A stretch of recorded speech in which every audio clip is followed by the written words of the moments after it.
جيتو ابقى لقدام، جيتو ابقى لقدام، انتو ضيوفنا ونحن الخدام.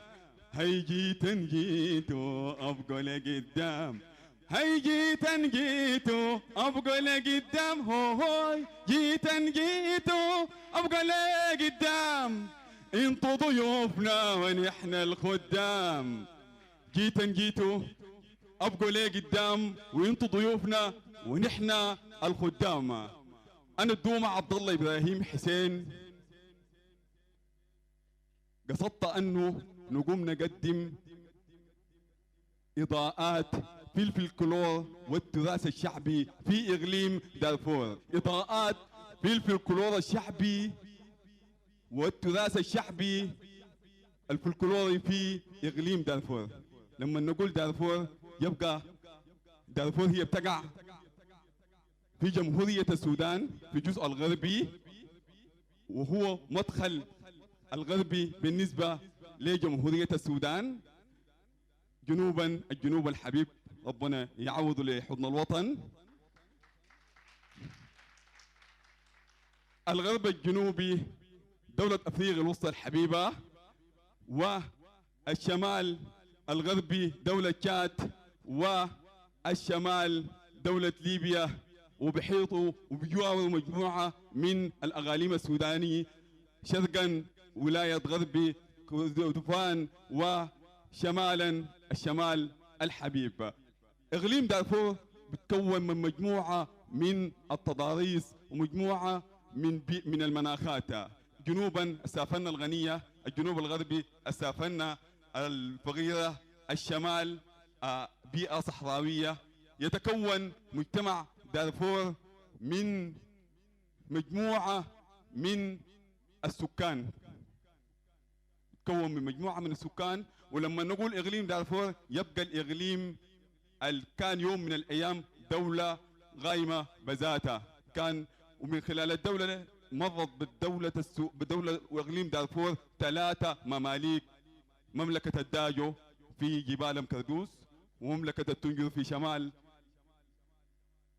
شمال دارفور، ومملكة الكيرة أو دولة الفور أو سلطنة الفور. وده ما يأكد أنه شنو ده جزء من شكل التباين الموجود في إقليم دارفور. وكان الحكم حكم فيدرالي، وهم أول من سكوا العملة على مستوى جمهورية السودان، عملتهم اسمها رضينة. ومن خلال شكل التنوع ده عندهم قانون بيقول له قانون دالي مستوحى من الفلكلور الشعبي والعادات والتقاليد الشعبية والدين. بيتقسم إقليم دارفور إلى قسمين: قسم زراعي وقسم رعوي أو رحل. قسم رعوي أو رحل نقوم نشوف أهلنا المزارعين ديل. وكل الحضارات في الإنسان في إقليم في السودان ولا في أفريقيا قايمة على الجانب المستقر، لأنه الاستقرار عنده علاقة بالحضارة وعنده علاقة بالثقافة وعنده علاقة بالفلكلور الشعبي. لما نقول المزارعين اللي هم المستقرين والمهنة الأساسية بالنسبة لهم الزراعة. وعندهم أجمل أغنية يقول لك: زراعة قمنا مشينا سويا، مشينا لفريق لمينا سويا، زراعة قمنا مشينا سويا، مشينا لفريق لمينا. وهم زراعة شنو؟ الدخن بكل مشتقاته، الدخن والماريك وكل الحبوب.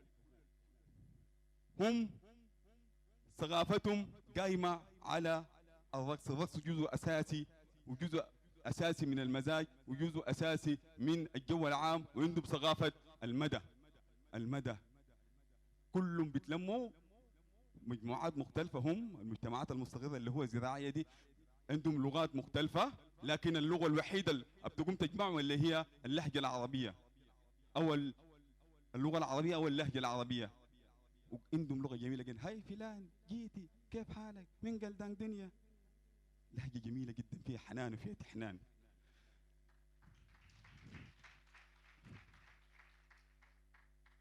عندهم ثقافة المدى. المدى بتلموا ديل بيجيبوا بالبعض. هبايا هبايا الله البيني شقاق الله. في ناس بينطوا لفوق، في ناس هاي طيري فوق قمرية طيري فوق شرق قبضة، هاي طيري فوق قمرية طيري فوق شرق قبضة. وفي ناس هاي ساسا يا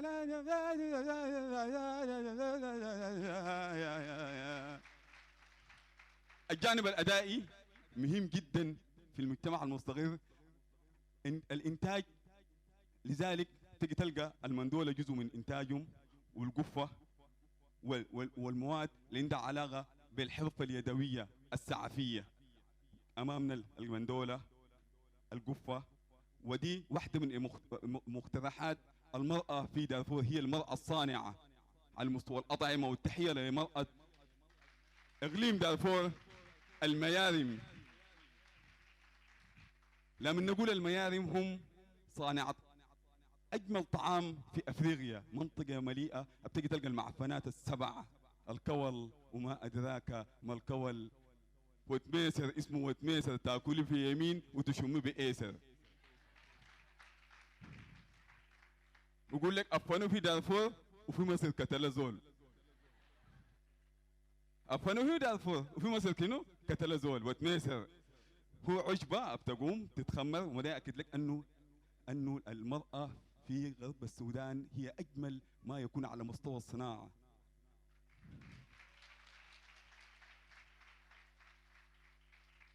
بيسكنوا في القطاطي، الناس اللي بيسكنوا أهاليد اللي بيسكنوا في القطاطي، قطية وراكوبة، والقطية بيكون فوقها عنقريب، وبيكون فوقه لداية، وبيكون فوقه مشلحيب، وبيكون فوقه مشلحيب ده بيقول له قال أدو كلب.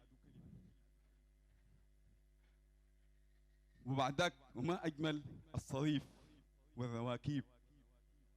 وأجمل ما يكون أن المرأة في المجتمع ده يكون عندها لا جبراكة فوقه طماطماي، وفوقه فقوساي، وفوقه بصلاي، وفوقه لوباي.